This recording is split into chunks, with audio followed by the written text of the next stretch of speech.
Sa umagang iyon, ang kapaligiran sa barangay Pulong Buhangin sa Santa Maria, Bulacan ay tulad pa rin ng dati. Mahalumigmig ang hangin, at isang manipis na ulap ang nakabitin sa ibabaw ng malawak na palaya na kararating lang ng mga punla. Isang magsasaka na nagngangalang Lando, 48 taong gulang, ay abala sa pag-aalis ng damo sa pilapil ng ang kanyang asero ay tumama sa isang bagay na matigas ngunit kakaiba. Sa una, inakala niyang ito ay isang ugat lamang ng puno o basurang plastik na naanod ng baha. Ngunit nang hukayin niya ito ng mas malalim, ang kanyang pag-usisa ay napalitan ng matinding kilabot. Isang bagay na kahawig ng kamay ng tao, kumpleto sa mga daliri na buo pa, ang lumitaw mula sa tumpok ng putik. Agad na nabitawan ni Lando ang kanyang asero. Umatras siya ng ilang hakbang, ang kanyang hininga ay tila naputol. Diyos ko po! Ano to? Bulong niya sa sarili bago tumakbo patungo sa gilid ng kalsada upang tawagin ang ibang mga residente. Sa loob lamang ng ilang minuto, ang karaniwang tahimik na palayan ay napuno ng mga usisero. Ang ilan ay sinubukang lumapit habang ang iba ay nagsisigawan sa takot. Agad na dumating ang mga pulis mula sa Santa Maria Municipal Police Station matapos makatanggap ng ulat mula sa mga residente bandang 9:45 ng umaga. Agad na inilagay ang police line upang limitahan ang lugar sa paligid ng pinangyarihan. Mula sa paunang pagsusuri, pinaniniwalaan na ang piraso ng katawan ay kanang kamay ng isang nasa hustong gulang na tao na nagsisimula ng mabulok at bahagyang nakalubog sa putik. Tinantiyan ng mga pulis na ang piraso ay nasa lokasyon ng mahigit 2 araw na. Si Police Major Ricardo Rick Santos, hepe ng investigasyon ng Bulacan Provincial Police Office, ay nagsabi sa media na nagsasagawa pa rin sila ng masusing investigasyon. Ipinadala ang Scene of the Crime Operatives, SOCO, at ang Identification Unit upang mangalap ng forensic evidence, kabilang ang mga fingerprint at DNA mula sa piraso ng kamay. Sinusuri na rin namin ang mga ulat ng mga nawawalang tao sa nakalipas na 2 linggo upang matukoy ang pagkakakilanlan ng biktima, maikling pahayag niya. Samantala, ang mga residente sa paligid ay nagpahayag ng kanilang pagkabalisa. Nangangamba sila na ang palayan na karaniwang pinagkukunan nila ng kabuhayan ay magiging isang nakakatakot na lugar. Dati, dito naglalaro ng saranggola ang mga bata tuwing hapon. Ngayon, sino pa ang maglalakas loob, sabi ni Aling Dena, isa sa mga residente. Pagsapit ng tanghali, inilipat ng mga pulis ang piraso ng kamay sa FE General Hospital sa Camp Crame para sa autopsy. Sa kabilang banda, patuloy na sinisiyasat ng pinagsanib na puwersa ang palayan sa pag-asang makahanap ng iba pang mga pahiwatig na maaaring magbunyag ng pinagmula ng piraso ng katawan. Gayunpaman, hanggang sa pagdating ng hapon, wala pa ring karagdagang resulta ang paghahanap. Ang misteryo ay lalong lumalim. Sino ang may-ari ng kamay na iyon? Paano napunta ang isang piraso ng katawan ng tao sa gitna ng palaya na malayo sa mataong lugar? Ang karaniwang tahimik na kapaligiran ng barangay ay naging puno ng tensyon. Isinara ng mga residente ang kanilang mga pinto ng mas maaga habang ang mga pulis ay nagbabantay sa paligid ng lokasyon hanggang sa paglubog ng gabi.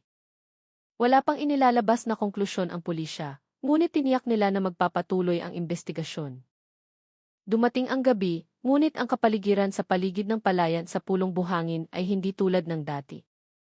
Ang mga malalakas na ilaw ng pulisya ay nagbibigay liwanag sa bahagi ng bukid na ngayon ay napapalibutan ng dilaw na tepe. Ang huni ng mga kuliglig ay humahalo sa ugong ng generator ng mga taga-SOCO. Ang mga residente ay maaari lamang magmasid mula sa malayo, nagbubulungan at sinusubukang hulaan kung ano talaga ang nangyari. Muling nagsagawa ng pagsisiyasat ang SOCO team sa isang lugar na mailayong 20 metro mula sa unang pinagkunan ng kamay. Gumamit sila ng metal detector at mga G-negatibo SHAM unit upang hanapin ang posibleng pagkakaroon ng iba pang bahagi ng katawan. Mula sa paunang pagsusuri, natuklasan ang isang bahagi ng lupa na mas malambot kaysa sa paligid nito. Agad na naghukay ang mga tauhan, ngunit ang natagpuan lamang nila ay mga punit-punit na damit at isang itim na plastic bag na naglalabas ng matinding amoy. Si Major Rick Santos ay mukhang seryoso sa lugar. May nakita kaming mga indikasyon na ang piraso ng katawan ay posibleng itinapon dito ilang araw na ang nakalipas, sabi niya sa mga mamamahayag. Inaalam namin kung ito ba ay biktima ng mutilation o isang matinding aksidente. Ngunit ang katotohanan ay hindi sumagot sa pag-usisa ng publiko, sa halip, nagdagdag ito ng tensyon sa gitna ng tahimik na gabi. Sa isang hiwalay na lugar, sinimulan na ng mga investigador na suriin ang mga gifi sa pangunahing kalsada ng Santa Maria at sa mga kalapit na barangay. Mula sa isa sa mga recording na pag-aari ng isang residente, isang pickup truck ang nakitang dumaan bandang 1:00 ng madaling araw, 3 araw bago matagpuan ang kamay. Huminto ito sandali malapit sa palayan bago nagpatuloy sa paglalakbay. Ang mukha ng driver ay hindi makilala dahil sa kakulangan ng ilaw. Ngunit para sa mga investigador, ito ay isang mahalagang bakas na kailangang suriin ng mas malalim. Kinaumagahan, muling nagtipon ang mga residente. Mabilis na kumalat ang balita tungkol sa natagpuang kamay sa social media. Ilang mga tao mula sa ibang lugar ang dumating para lamang makita ang pinangyarihan. Pinahigpitan ng pulisya ang pagbabantay dahil ang palayan ay nagsisimula ng maging isang panoorin. Hinihiling namin sa publiko na huwag munang lumapit. Ito ay isang aktibong lugar ng investigasyon, sabi ng isa sa mga nagbabantay na pulis. Samantala, mula sa resulta ng pagsusuri ng forensic laboratory sa SE General Hospital, nakumpirma na ang piraso ng kamay ay pag-aari ng isang lalaki na nasa pagitan ng 25 hanggang 40 taong gulang. Walang nakitang mga palatandaan ng kagat ng hayop o aksidente sa trabaho.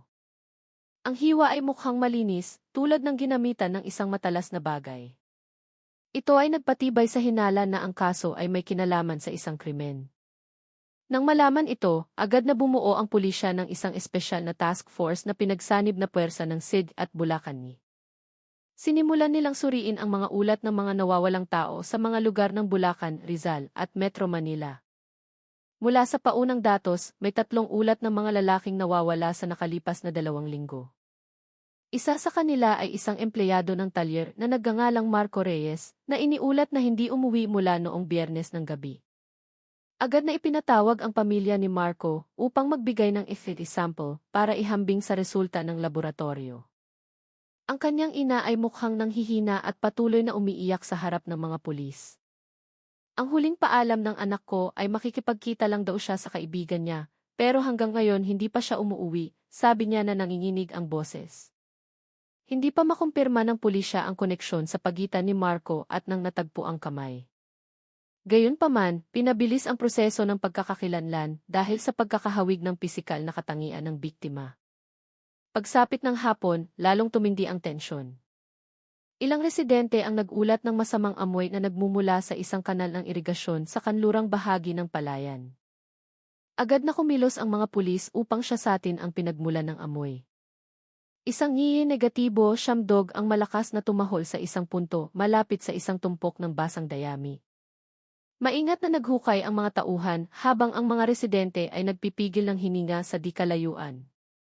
Ngunit ang paghahanap sa gabing iyon ay hindi nagbunga ng anumang bagong tuklas. Sa kabila nito, ang amoy ng tensyon ay lalong tumindi. Ang bawat maliit na hakbang na ginagawa ng mga pulis ay tila nagtatakda ng direksyon ng investigasyon. Lahat ngayon ay naghihintay kung may iba pang bahagi ng katawan na matatagpuan at kung sino talaga ang misteryosong biktima na gumulantang sa buong Santa Maria. Sa 3 araw matapos matagpuan ang piraso ng kamay sa palayan ng Pulong Buhangin, abala ang lahat sa Bulacan Provincial Police Office. Maraming mamamahayag ang naghihintay sa labas, umaasang may pinakabagong balita. Samantala, sa loob ng identification room, ang SOCO team ay nagtatrabaho araw at gabi sa pagsusuri ng resulta ng IH. Ang oras ay tila mabagal na lumilipas. Hanggang sa wakas, bandang 4:30 ng hapon, dumating ang isang mahalagang balita mula sa SE General Hospital. Ang resulta ng ECG test ay nagpakita ng tugma sa sample na kinuha mula sa pamilya ni Marco Reyes, isang 27 taong gulang na lalaki na iniulat na nawawala mula noong nakaraang linggo. Kinumpirma ng pulisya na ang piraso ng kamay na natagpuan sa palayan ay pag-aari nga ni Marco, isang residente ng San Jose del Monte na nagtatrabaho sa isang talyer ng motorsiklo sa lugar ng Novaliches. Mabilis na kumalat ang balitang ito. Ang mga residenteng dati ay naririnig lamang ang tungkol sa misteryosong piraso ng katawan ay alam na ngayon kung sino ang biktima. Ngunit isang malaking tanong pa rin ang nakabitin, sino ang salarin at ano ang motibo sa likod ng kakilakilabot na pangyayaring ito? Mula sa paunang investigasyon, napag-alaman na huling nakita si Marco noong Biyernes ng gabi, bandang 10 oras ng gabi. Nakapagpadala pa siya ng mensahe sa kanyang katrabaho na nagsasabing makikipagkita siya sa isang tao sa lugar ng Santa Maria para sa isang transaksyon ng mga piyesa ng motor. Ngunit pagkatapos noon, hindi na makontak ang kanyang cellphone.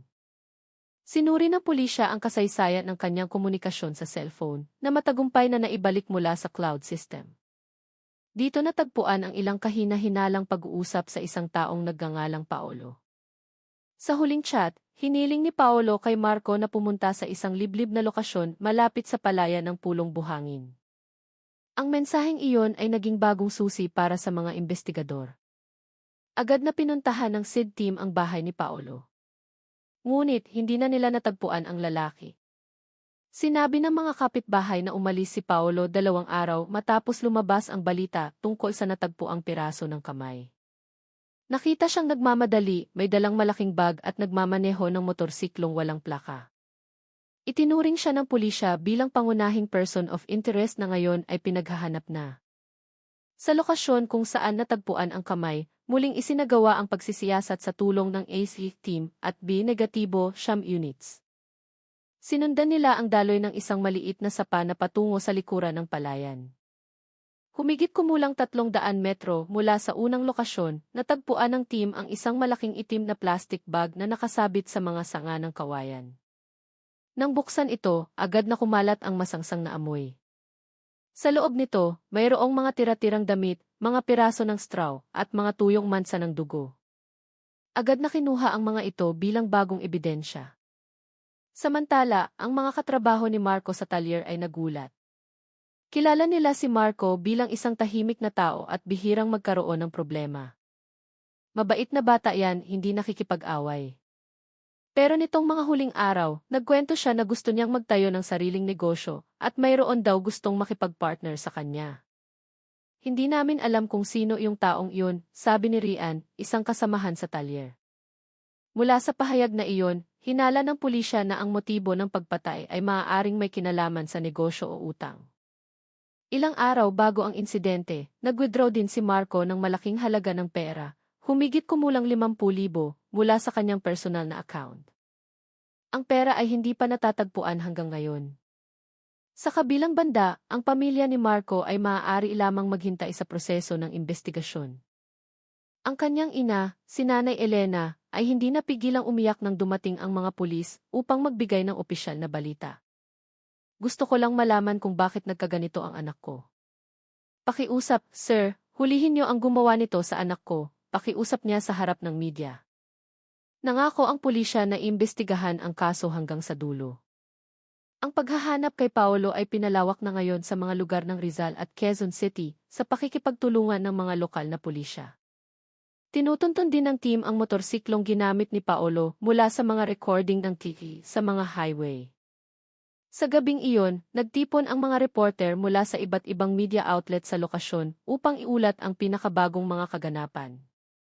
Ang mga ilaw ng kamera ay nagbibigay liwanag sa palayan na ngayon ay tahimik na saksi sa isang nakakakilabot na trahedya. Sa di kalayuan, maririnig ang mahinang tunog ng kampana ng simbahan para sa Angelus na tila nagdaragdag sa madilim na kapaligiran ng gabing iyon. Ngunit sa likod ng lahat ng misteryo na unti-unting nabubunyag, isang tanong pa rin ang nananatiling malaki, si Paolo lang ba ang sangkot o may iba pang naglalaro sa likod ng madugong pangyayaring ito? Ang hapon sa Bulacan ay naging puno ng tensyon. Matapos makumpirma ang pagkakakilanlan ng biktima at lumitaw ang pangalan ni Paolo bilang pangunahing person of interest na misteryosong nawala, agad na naglunsad ng malawakang operasyon ang Bulacan. Hinati ang mga team sa iba't ibang lugar ng Bulacan, Rizal, at Metro Manila na may direktang koordinasyon mula sa PIDSID. Isinagawa ang paghahanap sa pamamagitan ng pagsubaybay sa mga electronic transaction, signal ng cellphone, at mga ulat ng mga residente na nakakita sa isang taong may mga katangiang katulad ni Paolo. Sa ika-4 na araw ng investigasyon, nagsimulang magkaroon ng resulta. Ang huling signal ng cellphone ni Paolo ay natukoy sa lugar ng Kodjo, Antipolo. Agad na nagtungo ang mga pulis sa lokasyon gamit ang mga hindi markadong sasakyan. Ang isang maliit na kalye sa gilid ng isang subdivision ay naging saksi sa isang maingat na pagtugis. Nagsimulang magtipon ang mga residente sa paligid. Ang ilan ay nagre-record gamit ang kanilang mga cellphone. Ngunit nang lumapit ang mga pulis sa isang simpleng inuupahang bahay sa dulo ng eskinita, biglang tumahimik ang paligid. Ang bahay ay tila nakakandado mula sa labas. Ang mga bintana ay mahigpit na nakasara ng mga kupas na kortina. Kumatok ang mga pulis ng ilang beses habang tinatawag ang pangalan ni Paolo. Ngunit walang sumasagot. Matapos maghintay ng halos 15 minuto nang walang tugon, nagpasya ang team na sirain ang pinto. Isang masangsang na amoy ang agad na sumalubong mula sa loob ng bahay. Ang amoy ng lansa na may halong pagkabulok ay nagpatakip ng ilong sa ilang mga pulis. Pagpasok sa silid, agad na naramdaman ang nakakakilabot na kapaligiran. Ang sahig ay maalikabok, ang mesa ay nakabaligtad, at sa isang sulok ng silid, mayroong tumpok ng mga kulay abo na sako. Nang buksan ito, ang laman ay nagpatahimik sa lahat. Mga damit na puno ng mansa ng dugo, isang pares ng sapatos na pangmotor, at mga piraso ng tela na katulad ng mga natagpuan sa palayan sa pulong buhangin. Sa ibabaw ng mesa, natagpuan din ang isang maliit na sulat na nagsasabing, "Paumanhin, hindi ko na kaya. Kasalanan ko ang lahat ng ito." Ngunit hindi natagpuan si Paolo sa lugar. Ang pansamantalang hinala ay tumakas siya bago dumating ang mga pulis. Sa likod bahay ng inuupahang bahay, natagpuan ng team ang mga bakas ng paa na patungo sa isang kawayanan. Agad na ipinadala ang mga negatibo, siyamdog, upang sundan ang amoy hanggang sa halos 1 kilometro. Doon, sa gilid ng isang maliit na sapa na napapalibutan ng mga ligaw na damo, natagpuan ng mga pulis ang isang itim na motorsiklong walang plaka na pinaniniwala ang pag-aari ni Paolo. Sa upuan ng motor, natagpuan ang isang pitaka na naglalaman ng vise at pera na nagkakahalaga lamang ng 200. Samantala, ang resulta ng forensic examination sa mga damit na may dugo mula sa inuupahang bahay ay nagpakita ng ethically match sa biktimang si Marco. Ito ay nagpatibay sa hinala na ang bahay na iyon ay ang lugar ng pagpatay o ang lugar kung saan pinagputol-putol ng salarin ang biktima bago itapon ang bahagi ng kanyang katawan sa palayan. Sinabi ni Major Rick Santos sa isang press conference, "Naniniwala kami na si Paolo ay may mahalagang papel sa kasong ito." Mula sa mga ebidensya at resulta ng forensic tests, malakas ang hinala na ang insidenteng ito ay planado.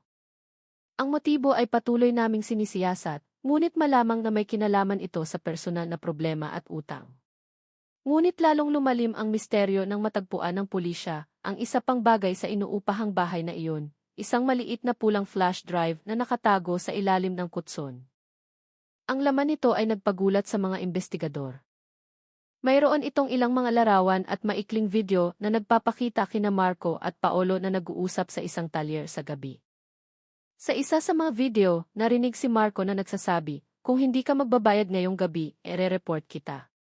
Pagkatapos noon, biglang naputol ang video. Ang digital evidence na iyon ay nagbigay linaw sa pansamantalang motibo. Hinala na sinisingil ni Marco si Paolo para sa pagbebenta ng mga chop-chop parts ng motor na hindi pa nababayaran. Ang kanilang pagtatalo ay posibleng humantong sa karahasan at nagtapos sa trahedya. Kinaumagahan, pinalawak ng pulisya ang paghahanap kay Paolo hanggang sa isang maliit na kakahuyan sa hangganan ng Antipolo at Rodriguez, Rizal. Iniulat ng mga residente na may nakita silang isang tao na tumatakbo sa paligid ng ilog noong nakaraang gabi. Nagsagawa ng pagsisiyasat ang pinagsanib na puwersa mula umaga hanggang hapon. Sa gitna ng mga palumpong, natagpuan nila ang ilang mga balat ng instant noodles at mga bote ng mineral water. Isang palatandaan na posibleng nagtatago pa rin si Paolo sa lugar na iyon. Samantala, patuloy na naging pangunahing balita ang kaso sa buong bansa. Ang malalaking headline ay nagkalat sa mga online news sites, "Kaso ng mutilasyon sa Bulacan, pulisya naghahanap sa misteryosong salarin at piraso ng katawan sa palayan, na bunyag ang madugong alitan ng magkatrabaho." Nakaramdam ng takot ang mga taga-Bulacan, ngunit interesado rin silang malaman kung kailan mahuhuli si Paolo. Sa bahay ng pamilya ng biktima, nananatili ang malalim na kalungkutan. Ang mga kapitbahay ay salit-salit na dumarating upang mag-abot ng panalangin at tulong. Ngunit sa likod ng kalungkutan na iyon, may lumitaw na bagong takot na ang salarin na malaya pa ay maaaring gumawa ulit ng katulad na krimen. Hanggang sa paglubog ng gabi, hindi pa rin natagpuan ng pulisya si Paolo. Ngunit mula sa bawat piraso ng ebidensya na nakalap, isang konklusyon ang nabubuo. Hindi ito isang simpleng biglaang pagpatay, kundi isang kilos na ginawa ng may masusing pagkalkula at sumabog na emosyon. At sa likod ng kadiliman ng gabi sa pulong buhangin, isang tanong ang patuloy na umiikot sa isipan ng lahat. Buhay pa ba si Paolo o nagtatago siya upang tapusin ang lahat sa ibang paraan? Madaling araw ng ikalimang araw. Ang malamig na hangin ay bumalot sa hangganan ng Rizal at Bulacan. Ang hamog ay tumutulo sa mga dahon ng saging. Ang mahinang agos ng ilog ay maririnig sa di kalayuan. Sa gitna ng katahimikan na iyon, higit sa 10 pulis ang handa na sa gilid ng isang daanang lupa patungo sa kawayanan. Sila ay kumpleto sa kasuotan, may bulletproof vests at daladalang mga mahahabang baril. Sa unahan ng hanay, si Major Rick Santos ay nagbibigay ng maikling instruksyon. Ang target ay posibleng nasa loob pa rin ang 2 kilometrong radius mula dito. Hanapin natin siya ng buhay. Mag-ingat sa mga patibong o posibleng pagpapakamatay. Dahan-dahang gumalaw ang team, sinusuyod ang bawat sulok ng may pag-iingat. Nagsisimula ng sumikat ang araw ng isa sa mga G-negatibo, Shamdog ay malakas na tumahol patungo sa isang makapal na palumpong malapit sa maliit na ilog. Agad na lumapit ang ilang pulis. Mula sa likod ng palumpong, nakita ang mga bakas ng isang pinatay na siga at mga tira-tirang instant noodles na kabubukas pa lamang.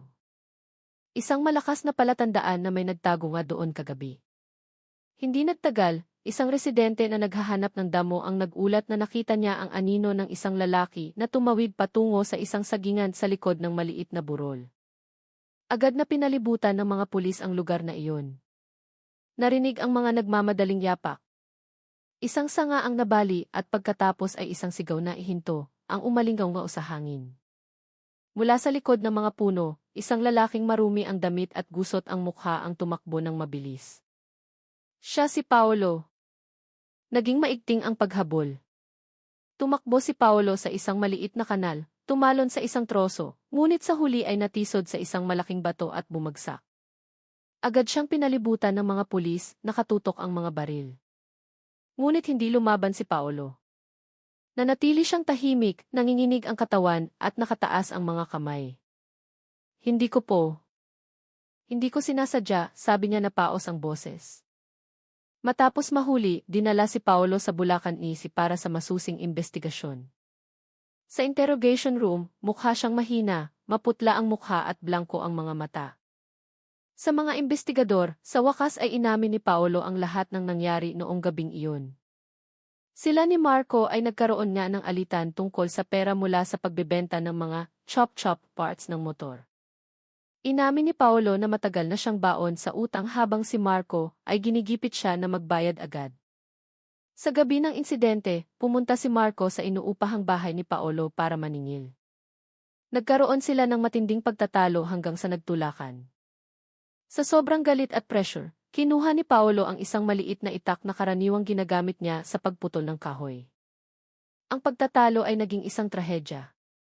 Tinamaan si Marco sa lig. Sa sobrang takot at gulat, sinubukan ni Paolo na tulungan siya, ngunit hindi na nailigtas ang buhay ni Marco. Nataranta po ako noon. Natakot akong makulong. Hindi ko alam ang gagawin ko, sabi ni Paolo habang tumutulo ang luha. Sa kanyang pagpapanik, nagpasya siyang pagputol-putulin ang katawan ng biktima upang itago ang krimen at itinapon ang isang bahagi sa palayan ng pulong buhangin ng madaling araw. Nagsisisi po ako. 3 araw akong hindi natulog. Gusto ko lang mawala ang takot ko, mahinang sabi niya. Ang pag-amin na iyon ay nagpatahimik sa interrogation room. Napabuntong hininga na lang si Major Santos. Ang ginawa mo ay hindi lang isang pagkakamali. Ito ay isang malupit na krimen, mahina ngunit mariing sabi niya. Batay sa pag-amin ng salarin at sa mga natagpuang ebidensya, dinala ng pulisya si Paolo pabalik sa inuupahang bahay para sa isang rekonstruksyon. Isinagawa ito ng pribado na sinaksihan ng mga pulis at ng piskalya. Mula sa rekonstruksyon, napag-alaman na mag-isa lang si Paolo sa paggawa ng krimen. Walang ibang taong sangkot. Ang itak na ginamit ay natagpuan sa ilalim ng ilog, mga 200 metro mula sa inuupahang bahay, matapos ituro ni Paolo ang lokasyon nito. Agad na kumalat ang balita ng pagkahuli ni Paolo. Ipinakita ng media ang live recording ng pagdakip sa salarin. Ang mga taga-Bulacan na dati ay nababalot ng takot ay nagsimulang makaramdam ng ginhawa. Bagaman ang anino ng trahedya ay nag-iwan pa rin ang trauma, maraming residente ang pumunta sa palayan para lamang tiyakin na totoo ang balita. Sa wakas, nahuli rin ang salarin, sabi ng isang residente habang umiiling. Samantala, ang pamilya ni Marco ay nagpapasalamat na nabigyan ng linaw ang kaso. Umiyak ang kanyang ina nang makita ang mukha ng salarin sa telebisyon. Pinapatawad ko na siya, pero hahayaan ko na ang batas ang humusga, mahinang sabi niya. Ngunit sa gitna ng pagsasara ng kaso na tila malinaw na, ay lumitaw na bagong katotohanan na nagpagulat sa mga investigador. Mula sa cellphone ni Paolo na matagumpay na naibalik, natagpuan ang isang voice message na ipinadala sa isang taong nagngangalang Boss Alex ilang oras bago ang insidente. Sa mensahe, sinabi ni Paolo, hindi ko pa naidedeposito ang pera. Darating yung tao ngayong gabi. Aayusin ko muna. Ang mensaheng iyon ay nagbunga ng bagong hinala. Si Paolo ba ay kumilos mag-isa o may nag-utos sa kanya sa likod ng pangyayaring ito? Hindi nagpadalos-dalos ang pulisya. Muling sinuri ng Cybercrime Division at ng SID ang numero ng cellphone ni Boss Alex na natuklasang konektado sa isang peking bank account sa pangalan ng isang Chop Chop Parts company sa Caloocan. Hindi pa tapos ang investigasyon. Bagaman nahuli na si Paolo at umamin bilang pangunahing salarin, binuksan ngayon ng pulisya ang isang bagong kabanata, ang paghahanap kung sino ang Boss Alex na binanggit sa misteryosong mensahe. Ang kaso na inakalang tapos na ay muling nabuksan ng malawak. At mula sa likod ng rehas, si Paolo ay nakayuko lamang, tumatangging magsalita patungkol sa kung sino talaga si Boss Alex. Ika-6 na araw pagkatapos mahuli si Paolo. Ang imbestigasyon sa kaso ng mutilasyon sa Bulacan ay hindi pa pala tapos. Sa likod ng tila tapat na pag-amin, natuklasan ng mga investigador ang isang kakaibang butas na nagpapahiwatig na hindi ito kasing simple ng inaakala. Ang misteryosong Boss Alex na binanggit sa voice message ay naging bagong sentro ng investigasyon. Kinaumagahan, ang silid ng mga investigador sa Bulacan New ay napuno ng amoy ng kape at mga tumpok ng dokumento. Si Major Rick Santos ay nakatitig sa screen ng laptop na naglalaman ng transcript ng mga pag-uusap mula sa cellphone ni Paolo. Ilang mga mensahe ang tila binura, ngunit matagumpay na naibalik ng AFP team ang ilan sa mga ito. Isa sa mga mensahe ay nagsasabing na ipadala ko na ang item, pero hindi ko pa hawak ang pera. Naniningil na yung tao, aayusin ko muna, boss. Ipinadala ang mensaheng iyon 2 oras bago ang pagkamatay ni Marco. Sinundan ito ng isang maikling tugon, tapusin mo na agad yan, huwag kang gagawa ng gulo. Ang numero ng nagpadala ng tugon ay natukoy bilang isang hindi kilalang numero na gumagamit ng virtual network. Ngunit mula sa huling signal ng GID, natuklasan ng pulisya ang aktibidad sa isang bodega sa area ng Mikawayan, Bulacan. Kilala ang lugar na iyon bilang imbakan ng mga segundamanong i-chop-chop parts at mga nirekondisyong piyesa. Hinala ng pulisya na si Paolo ay hindi lamang isang solong salarin, kundi bahagi ng isang sindikato ng iligal na pagbebenta ng mga piyesa ng sasakyan. Agad na kumilos ang pinagsanib na puwersa ng SID at Bulacan. Sa gabing iyon, isinagawa ng tahimik ang isang raid. Ang hanay ng mga malalaking bodega ay mukhang tahimik, nailawan lamang ng mga malabong ilaw sa kalsada. Nang lumapit ang team, narinig nila ang tunog ng welding machine mula sa loob ng isa sa mga bodega. Nagmanman ang mga pulis mula sa malayo hanggang sa makita nila ang 3 lalaki na nagbabaklas ng isang motorsiklong walang opisyal na dokumento. Huwag kayong gumalaw, pulis, sigaw ng isa sa mga pulis nang sirain ang pinto ng bodega. Mabilis ang mga pangyayari. 2 lalaki ang matagumpay na nahuli habang isa ang nakatakas sa likuran ng bodega. Sa paghahalughog, natagpuan ng pulisya ang 12 ng mga chop-chop parts, inang motor, mga peking ACCs, at ilang mga notebook ng transaksyon. Sa isa sa mga notebook, nakasulat ang pangalang Alejandro Alex Castillo, kasama ang mga tala ng kita mula sa pagbebenta ng mga piyesa na umaabot sa daan-daang libong piso. Nang tanungin ang isa sa mga suspect na may initial na EC. Sa lugar, sa wakas ay inamin niya na si Alejandro Alex Castillo ang may-ari ng bodega at ang taong madalas mag-order ng mga piyesa kina Paolo at Marco.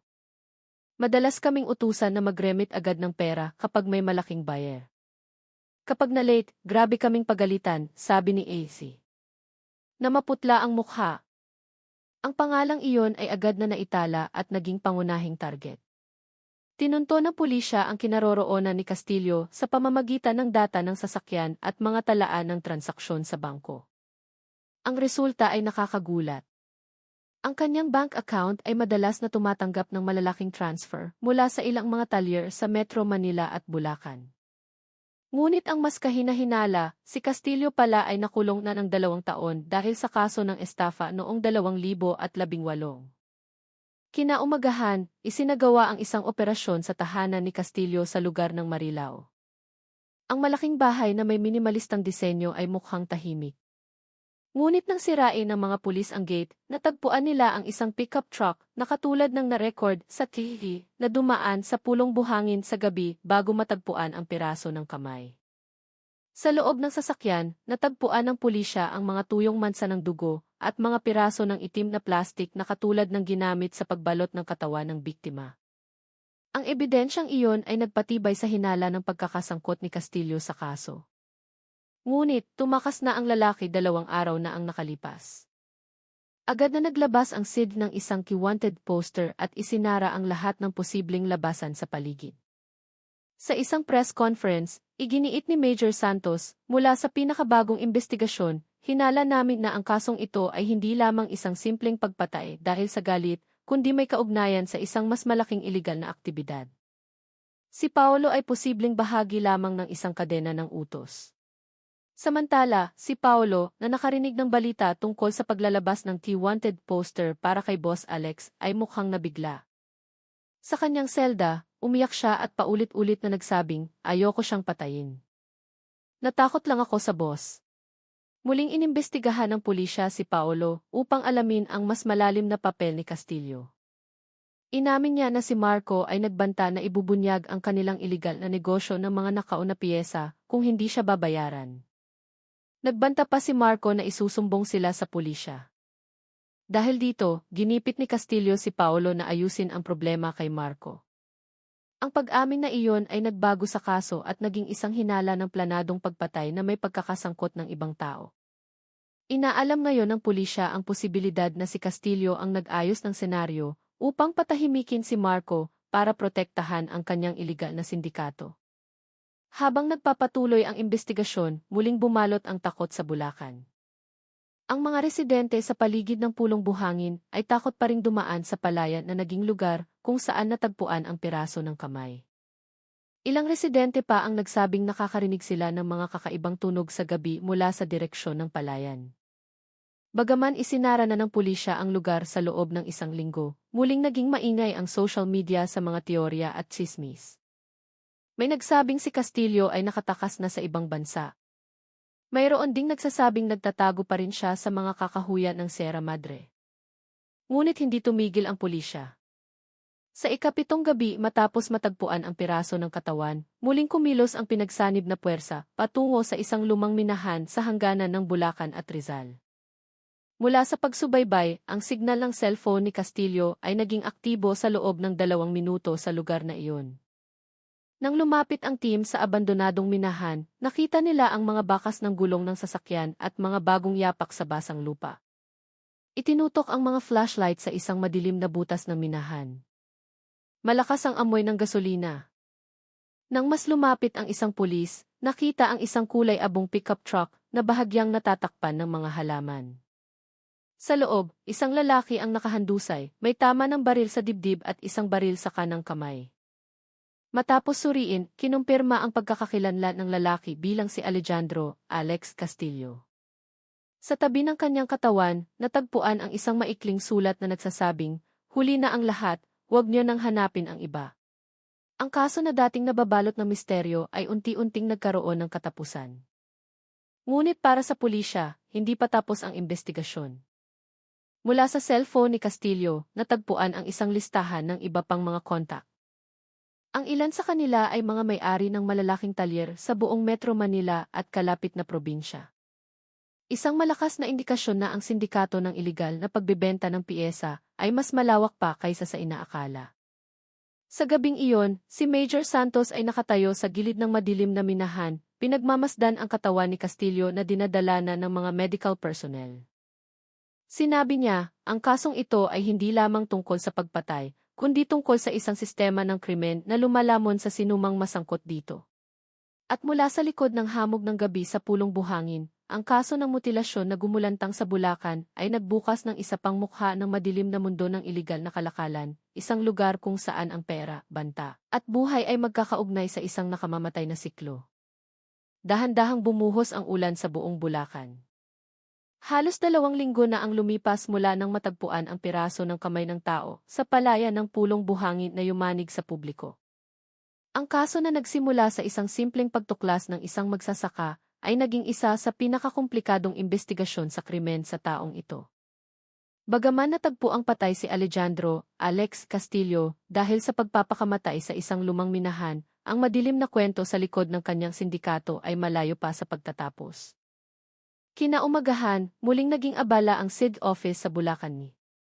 Sa isang malaking screen, ipinakita ang isang diagram ng koneksyon sa pagitan ni Paolo Castillo at ilang mga bagong pangalan na lumitaw mula sa digital forensic analysis. Ang ilan sa kanila ay mga may-ari ng malalaking talyer at mga kolektor ng mga segundamanong piyesa sa mga lugar ng Caloocan, Quezon City at Cavite. Mula sa wiretapping, hinala ng pulisya na ang sindikato ay nag-operate na ng halos 3 taon, nagbebenta ng mga chop-chop parts ng motor na galing sa Nakao sa pamamagitan ng online channels, gamit ang mga pekeng pagkakakilanlan. Si Castillo ay hindi ang pinuno. Mayroon pang isang tao sa itaas niya na nag-aayos ng daloy ng pera, sabi ni Major Santos sa isang pribadong pulong. Ang kanyang sinabi ay nagpatahimik sa buong team. Naintindihan nila na ang kaso ay mas malaki kaysa sa kanilang unang inaakala. Bumuo ang pulisya ng isang task force chop-chop upang suriin ang lahat ng mga bank account at electronic transaction na konektado kay Castillo.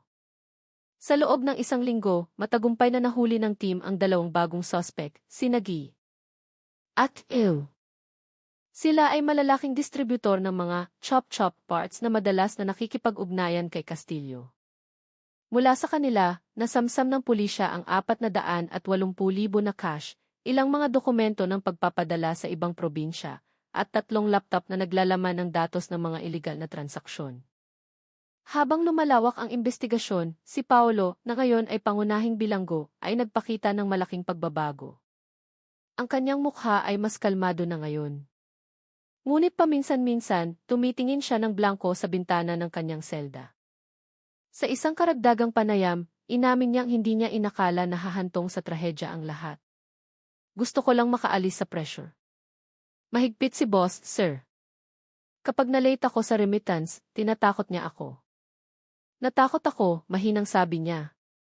Sinabi ng police psychologist na sumuri kay Paolo na ang salarin ay nakaranas ng matinding pressure at psychological manipulation habang nagtatrabaho sa ilalim ng sindikato ni Castillo. Madalas siyang utusan na gawin ang mga mapanganib na gawain at tinatakot kapag tumatanggi. Ang kanyang mental na kondisyon ay nagdulot sa kanya na gumawa ng isang marahas na kilos ng harapin ang alitan kay Marco. Samantala, ang pamilya ni Marco ay patuloy na nahihirapan na tanggapin ang mapait na katotohanan. Ang kanilang simpleng bahay sa San Jose del Monte ay napuno na ngayon ng mga bulaklak at mga mensahe ng pakikiramay mula sa mga residente. Araw-araw, nakaupo ang ina ni Marco sa kanilang terasa, nakatingin sa kalsada na para bang hinihintay ang pag-uwi ng kanyang anak.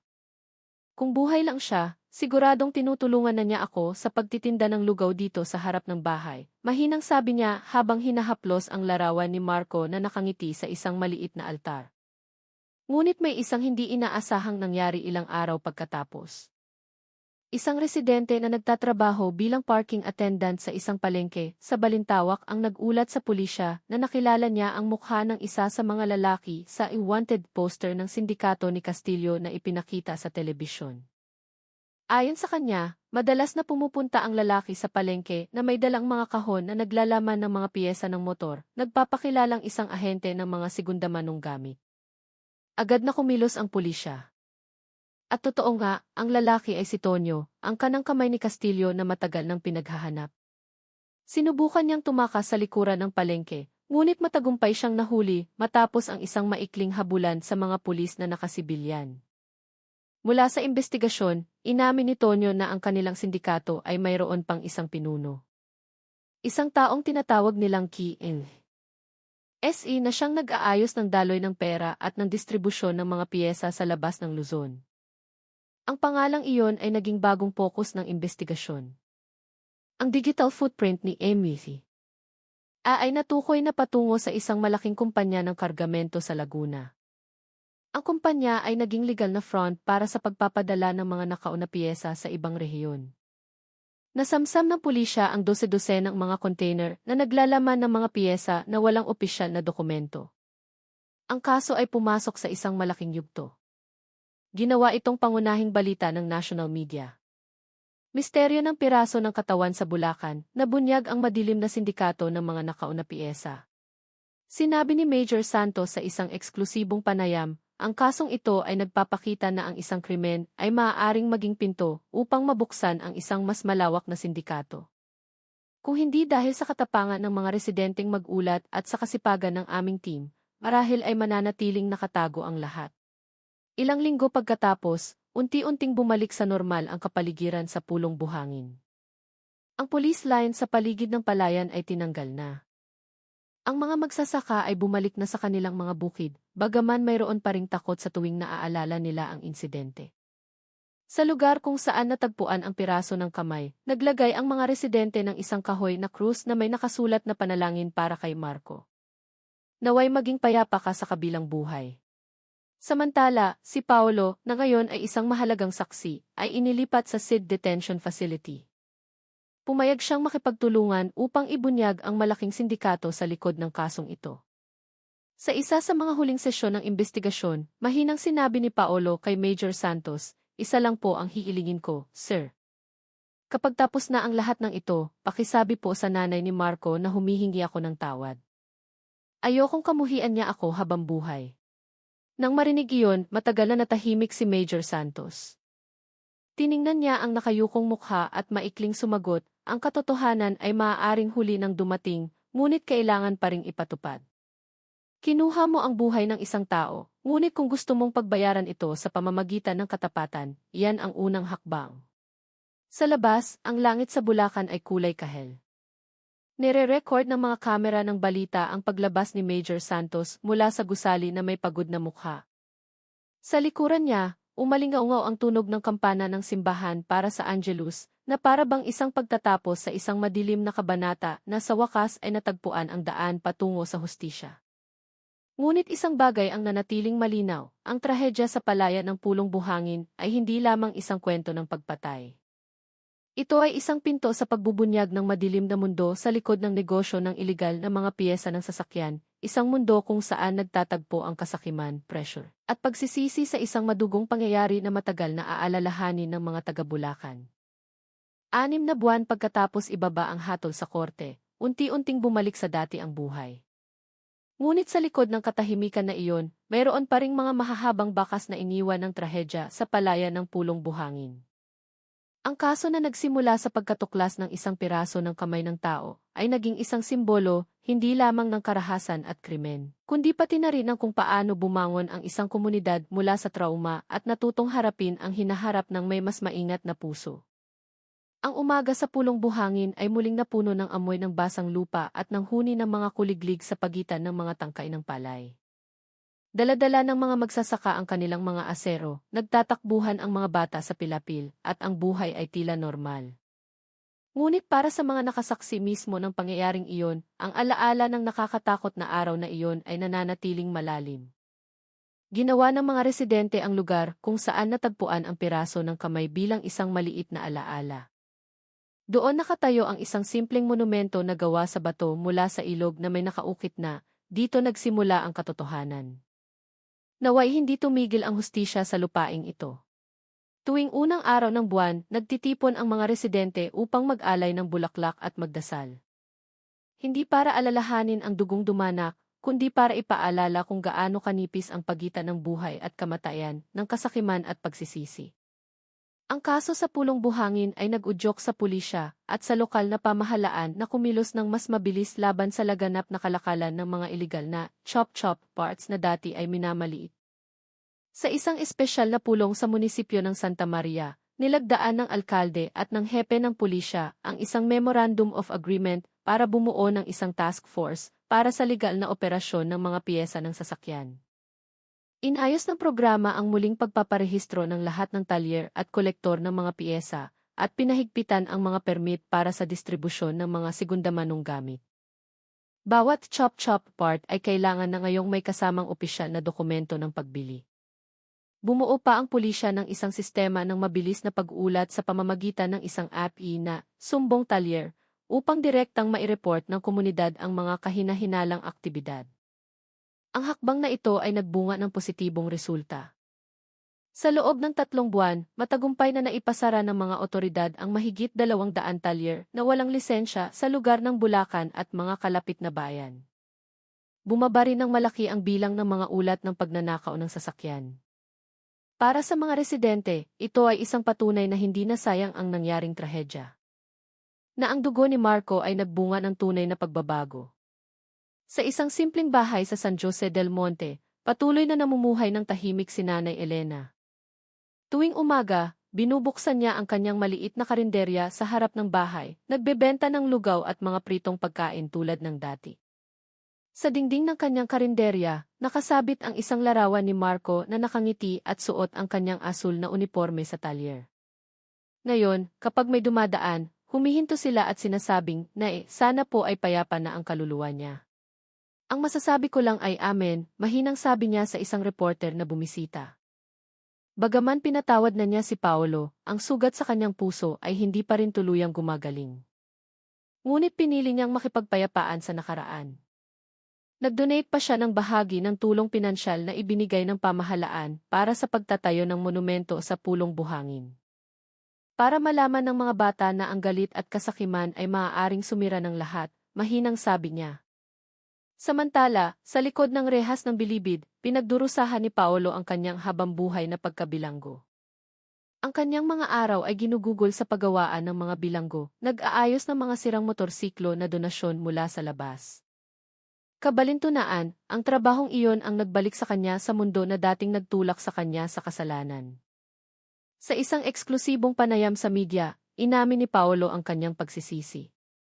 Tuwing nakakarinig ako ng tunog ng motor, naaalala ko si Marco. Kung noong panahong iyon ay naglakas loob akong labanan ang takot, hindi sana mangyayari ang lahat ng ito. Aktibo na siya ngayon sa pagtulong sa mga programa ng rehabilitasyon para sa mga bagong bilanggo, ibinabahagi ang kanyang kwento kung paano sinira ng isang emosyonal na desisyon ang dalawang pamilya. Gusto kong maging kapaki-pakinabang ang natitirang bahagi ng aking buhay. Alam kong hindi na ako makakalabas dito. Pero kung ang kwento ko ay makakapigil sa isang tao na gawin ang katulad na bagay, sapat na iyon para sa akin. Binago ng kasong ito ang paraan ng pagtingin ng lipunan sa mga lokal na isyu ng krimen. Maraming residente ang nagsimulang mamulat na ang malalaking krimen ay madalas na nag-ugat sa mga maliliit na problema na binabaliwala mula sa utang, pressure sa ekonomiya, hanggang sa pagnanais na yumaman ng mabilis. Ilang mga paaralan sa Bulacan ay ginawa na ngayong paksa ng talakayan ang kaso sa pulong buhangin sa kanilang mga aralin sa Sibica. Hinihikayat ng mga guro ang mga mag-aaral na pagnilayan ang kahalagahan ng katapatan, pagsusumikap at pagkontrol sa emosyon. Sa ilang mga komunidad, lumitaw ang isang kilusan na mamamayang tapat ng Bulacan na naglalayong turuan ang mga maliliit na mga ngalakal at negosyante na iwasan ang mga iligal na gawain. Ginawa ng national media ang trahedya sa pulong buhangin bilang isang halimbawa kung paano maaaring akayin ng investigative journalism ang atensyon ng publiko tungo sa reforma sa batas. Isang dokumentaryo na pinamagatang Ipiraso ng Katotohanan, ang misteryo sa palayan ng Bulacan ang ipinalabas sa isang malaking istasyon ng telebisyon na nagtatampok ng mga panayam sa mga saksi, investigador at mga residente. Ang palabas ay umani ng pambihirang tugon at nag-imbita ng simpatya mula sa buong Pilipinas. Nag-viral ang mga hashtag na hustisya para kay Marco at aral mula sa pulong buhangin sa social media. Marami ang nagsabi na ang trahedyang ito ay isang paalala sa kahalagahan ng pananagutang panlipunan at empatya sa pang-araw-araw na buhay. Ngayon, kapag sumasapit ang gabi sa pulong buhangin, ang malawak na palayan ay mukhang tahimik sa ilalim ng liwanag ng buwan. Ang hangin ay marahang umiihip sa pagitan ng mga berdeng tangkay ng palay. Sa lugar na iyon, isang magsasaka ang nakatagpo ng isang piraso ng kamay ng tao, at mula doon nagsimula ang isang nakakatakot na kwento. Ngunit ngayon, ang lugar na iyon ay naging simbolo ng bagong buhay, hindi ng takot. Si Major Rick Santos, na ngayon ay napromote na sa isang bagong posisyon sa Camp Crame, ay paminsan-minsan pa ring bumibisita sa pulong buhangin. Tahimik siyang nakatayo sa harap ng monumento, nakatingin sa batong may ukit na nagsisimula ng lumutin. Noong una, hindi ako makatulog ng ilang araw dahil sa kasong ito. Pero ngayon, napagtanto ko na minsan ay ipinapakita ng Diyos ang kasamaan para matuto ang tao na ayusin ito. Sa di kalayuan, maririnig ang mahinang tunog ng azan para sa isya, na humahalo sa huni ng mga kuliglig at sa pagaspas ng hangin sa palayan. Ang pulong buhangin ay bumalik na sa kapayapaan, ngunit ang kwento nito ay mananatiling buhay bilang isang paalala, na ang bawat maliit na kasinungalingan, bawat kasakiman, ay maaaring magtulak sa isang tao sa isang madilim na landas na nagtatapos sa pagkawasak. At sa lupaing dating nagtago ng piraso ng katawan ng tao, ngayon ay tumutubo ang mga ginintuang palay. Para sa mga residente, iyon ang simbolo na kahit na may dugong dumanak, ang buhay ay hindi kailanman tumitigil sa paglago. Ang trahedya sa palayan ng pulong buhangin ay naging isang malakas na paalala na sa likod ng katahimikan ng isang nayon, minsan ay nagtatago ang isang madilim na kwentong hindi mo akalain. Ang kaso ay nagsilbing salamin kung gaano kadali maligaw ng landas ang isang tao kapag naiipit sa pressure, takot at kasakiman. Ngunit sa likod ng lahat ng iyon, sumibol din ang kamalayan.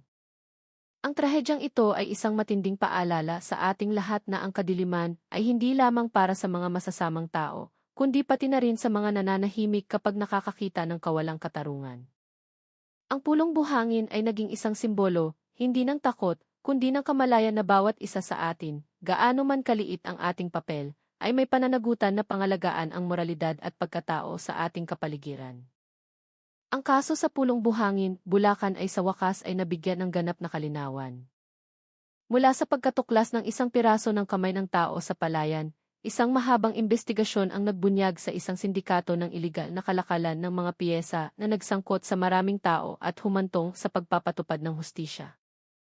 Ang pangyayaring ito ay isang paalala na ang anumang krimen, gaano man kaliit, ay hindi maaaring itago magpakailanman. Manatiling mapagmatsyag, matalino,